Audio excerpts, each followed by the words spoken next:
இந்த உலகத்தில் எது நிலையானது? நாம் எல்லாரும் நினைத்துக் கொண்டிருப்பது செல்வம் நிலையானது, இந்த உடம்பு நிலையானது என்று நினைத்துக் கொண்டிருக்கிறோம். ஆண்டவனும் ஒரு அரசியல்வாதி தான். இந்த உடம்புக்கு மெய் என்று பெயர். மெய் என்றால் உண்மை என்று அர்த்தம். இந்த உடம்பு உண்மையானதா? என்றோ அழியக்கூடியது. ஆண்டவன் ஏன் அப்படி செய்தான்? மெய் என்று பெயர் வைத்தார்கள் ஞானி. பொய்யான உடம்பு, அழிந்து போகக்கூடிய உடம்பை வைத்து இது உண்மை என்று நம்பி மனிதன் இந்த கர்ம வினைகளை அனுபவிக்க வேண்டும். கிட்டத்தட்ட ஆண்டவனும் அரசியல்வாதி தான் இந்த மாதிரி ஒரு வேலையை செஞ்சிருக்கான். மனிதன் எப்போதுமே என்ன நினைத்து கொண்டிருக்கிறான்? தாம் ஒரு 5000 வருடம் வாழப்போவதாக நினைத்து ஒரு சராசரி மனிதன் 120 வயது வரை வாழலாம். இதில் நோய்கள், பல விதமான பிணிகள் எல்லாம் வந்துடுது. கெட்ட பழக்கங்கள் இதனால் 60, 70, 80, 100 இறந்துடுறான். ஆனால் இந்த இறக்கிற காலக்கூறுகளிலே இது மிகவும் குறுகியது. 100 வருஷங்கிறது நம்மளுக்கு பெருசாக மாதிரி தெரியும். காலங்கள் 2000, 3000 கிபிங்கிறமே இந்த காலக்கூறுகளில் ஒரு புள்ளி கூட கிடையாது மனிதனுடைய வாழ்க்கை காலம். ஆனால் இந்த வாழ்க்கை காலம் புள்ளி அளவில் உள்ள காலத்தில் மனிதனுக்கு என்ன தெரியுங்களா? செல்வம் நிலையானது என்று செல்வத்தை தேடி அலைந்து கொண்டே இருக்கிறான் சாகிற வரைக்கும். 70, 80 வயசு ஆகிட்டாலும் சரி, இன்னமும் நான் உழைக்கிறேன் சார் அப்படிம்பா. ஒன்று தெரியுங்களா உங்களுக்கு? 100 ஆண்டு காலம் வாழ்க அப்படின்னு சொல்லி வாழ்த்துறோம். எதற்காக 100 ஆண்டு காலம் வாழ்க? 100 வயசில் ஒரு மனிதன் எப்படி இருப்பான்? கம்பு ஊனிட்டு தான் நடக்கணும். ஆனால் 100 ஆண்டு காலம் வாழ்கன்னு வாழ்த்துறான். அனுபவங்களை பெறுவதற்காக. மினிமம் அவனுக்கு கல்யாணம் ஆகி 25 வயசில் கல்யாணம் ஆனால் அவனுக்கு ஒரு குழந்தை 50 வயசில், 60 வயசில், அவனுக்கு 25 வயசில் பையன் இருப்பான். அது வரைக்கும் 60 வயசு வரைக்கும் உழைச்சி பிள்ளைங்களுக்கு கொடுக்கணும், சம்பாதிக்க வைக்கணும், படிக்க வைக்கணும், வேலை வாங்கி கொடுக்கணும், கல்யாணம் பண்ணி வைக்கணும். இதெல்லாம் பெற்றோர்களோட கடமை. 60 வயதுக்கு மேலே ஓய்வு எடுக்க வேண்டிய காலம்.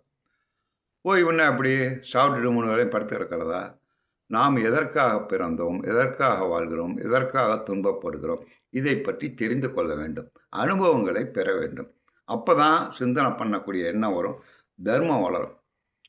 புரியுங்களா? அப்போ தர்மம் அறம் வளர பாவம் தேயும், பாவம் தேய அறியாமை நீங்கும். அறியாமை நீங்க நித்திய அநித்தியங்கிறது உண்மை புரியும். எது நிலையானது, எது நிலையற்றது என்பது புரியும். அப்புறம் தான் அனுபவமே வரும் 60 வயசுக்கு மேலே. அது வரைக்கும் உழைப்பு. இந்த மனிதன் 60 வயது ஆனாலும் இன்றைக்கும் 90% பேர் நாம் எதற்காக பிறந்தோம், எதற்காக துன்பப்படுகிறோம், எதற்காக இன்பப்படுகிறோம் என்ற அனுபவங்களை பெறுவதே இல்லை. 70, 75 வயசாச்சா இன்னும் பையலுக்கு ஒரே ஒரு காரு கேட்டான், ஆடி கார். அது வாங்கி கொடுத்துட்டான்னா போதும் அப்படின்னு நினைப்பான். இவன் செல்வம் நிலையானது என்று நினைத்துக்கிறான். செல்வம் என்றோ ஒரு நாள் அழிந்து போகும், கண்டிப்பாக அழிந்து போகும். அதே போல் நம்முடைய உடம்பும் அழிந்து போகும், ஆத்மா அழியாது. அது மறுபிறப்பு அடைஞ்சிக்கிட்டே இருக்கும். கர்ம வினைகளை அனுபவிக்க இந்த ஜென்மத்தில் என்ன பாவம் செஞ்சியோ அது அடுத்த ஜென்மத்தில் தொடர்ந்துக்கிட்டே தான் இருக்கும், செய்கிற பாவங்களுக்கு ஏற்ப. ஞானியாவது கடவுளாவது சராசரி மனிதனாக முடியாது. ரமண மகரிஷிக்கு பிறகு ஒரு ஞானி கூட கிடையாது.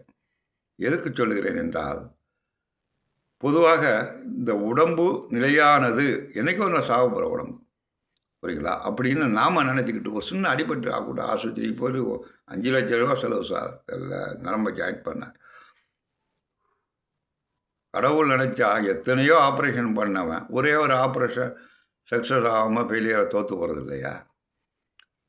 கடவுளுக்குத்தான் தெரியும் இவன் எப்பொழுது இறப்பான், எப்பொழுது பிறப்பான் மறுபடியும் அப்படிங்கிறது அவனுக்கு தான் தெரியும். புரியுங்களா?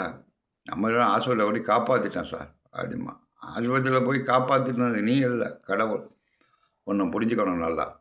இந்த செல்வமும் நிலையானதில்ல, உடம்பும் நிலையானது. என்ன சார் செல்வம் நிலையானதில்லை? ஒரு 4 தலைமுறைக்கு எவனாச்சும் உயிரோடு நிறைய கோடிக்கணக்கில் வாழ்ந்ததா ஒருத்தனை சொல்லுங்கள். ஒரு 4 தலைமுறையாக பெரிய பணக்காரன் சொல்லுறோம் ஒருத்தன் கூட கிடையாது. எடுத்துக்காட்டு இப்போ ஸ்டாலின் கோடீஸ்வரர், அவங்க அப்பா கோடீஸ்வரரா? கலைஞர் கருணாநிதி ஆரம்பத்தில் கோடீஸ்வரரா? கிடையாது. 4 தலைமுறை தொடர்ந்த ஒருத்தனை கூட சொல்ல முடியாது. எதுக்கு சொல்கிறேன்னா, இந்த செல்வம் இப்போ சுனாமி வந்தப்ப ஜப்பானில் பார்க்கல, எவ்வளோ காரு எவ்வளோ கட்டடம் இடிஞ்சுது. இந்தோனேஷியாவில் பார்க்கல, இலங்கையில் பார்க்கல. அதாவது மண்ணுக்கு ஒரு தன்மை உண்டு.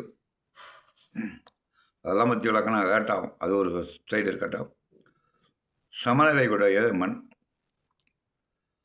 அதாவது இந்த செல்வம் நிலையானதுன்னு நினச்சி சேர்த்துக்கிட்டே இருக்காம, செல்வம் அழிந்து போகக்கூடிய ஒன்று. புரியுங்களா? அதுக்கு தான் சொன்னேன், 4 தலைமுறை பணக்காரனாக இருந்தவன் இல்லை, எத்தனையோ பண்ணைகள் எல்லாம் மீனப்பட்டு. அதுபோல் அந்த உடம்பும் அழிஞ்ச போகிற உடம்பு. இதுக்கு இடையில் நாம் என்ன செய்யும்? இது இரண்டும் நிலையானது அல்ல என்பதை ஒருவன் புரிந்து கொண்டால் அறம் செய்ய நேரிடும். அறம் செய்ய நேரிட்டால் தர்மம் வளரும். புரியுங்களா? இந்த தர்மம் வளர்ந்தால் மறுபிறப்பில் அவன், அதாவது இந்த காலத்தில் எவ்வளோ கஷ்டப்பட்டீங்க, நீங்கள் சம்பாதிக்கணும் சம்பாதிச்சு என்னத்தை பண்ணீங்க?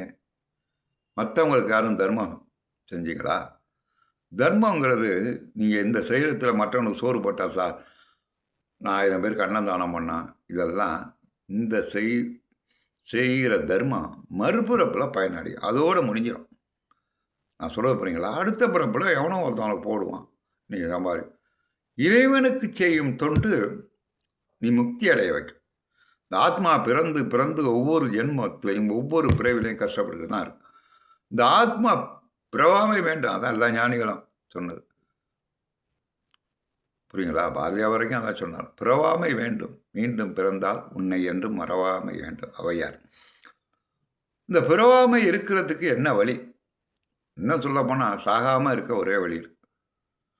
சாகாமல் இருக்கணும்னா என்ன செய்யணும்? பிறக்காமல் இருக்கணும். அப்படி நம்ம பிறக்காமல் இருப்பதற்கு, பிறப்புன்னு என்ன சார்? நம்முடைய ஆத்மா உடம்பு அழிஞ்சு போயிடுது. திருப்பி பஞ்சபூதங்களினால் ஆனது தான் உடம்பு. திருப்பி பஞ்சபூதங்களினால் ஒரு உயிர் செஞ்ச கர்ம வினைகளுக்கு ஏற்ப மறுபடியும் அது பிறக்கும், இன்பத் துன்பங்களை அனுபவிக்கும். செய்கிற நல்வினை தீவினைக்கு ஏற்ப அந்த அனுபவங்களை பெறும். இதை நல்லா புரிஞ்சுக்கணும். எது நிலையானதுன்னு ஒருவன் புரிந்து கொண்டு எது நிலையற்றது என்பதை புரிந்து கொண்டானால் அறம் செய்ய ஆரம்பிப்பான். அறம்னா தர்மம்.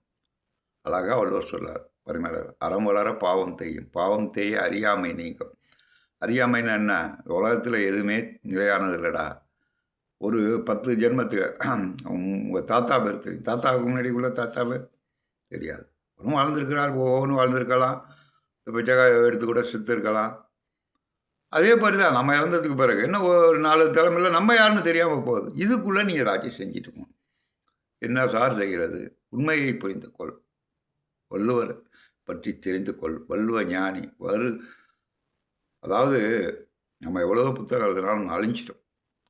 திருக்குறள் இன்னமும் அழியாமல் இருக்குன்னா இந்த காலத்துக்கு தேவைப்படுகிறது என்று அர்த்தம். அதை நல்லா புரிஞ்சுக்கலாம். திருக்குறளை படித்தா உடனே சொத்து சேர்த்துடலாமா அப்படின்னு நினைக்காங்க. உண்மையை புரிந்து கொள்ளலாம். நான் யார் என்பதை தெரிந்து கொள்ளலாம். தத்துவங்கள் இருக்குது.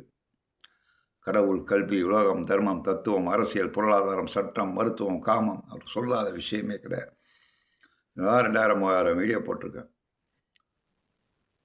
என்ன சொல்ல வர அப்படின்னா, உலகத்தில் எது நிலையானது, எது நிலையற்றது, தோற்றம் என்று ஒன்று இருந்தால் அது கண்டிப்பாக அழியும்.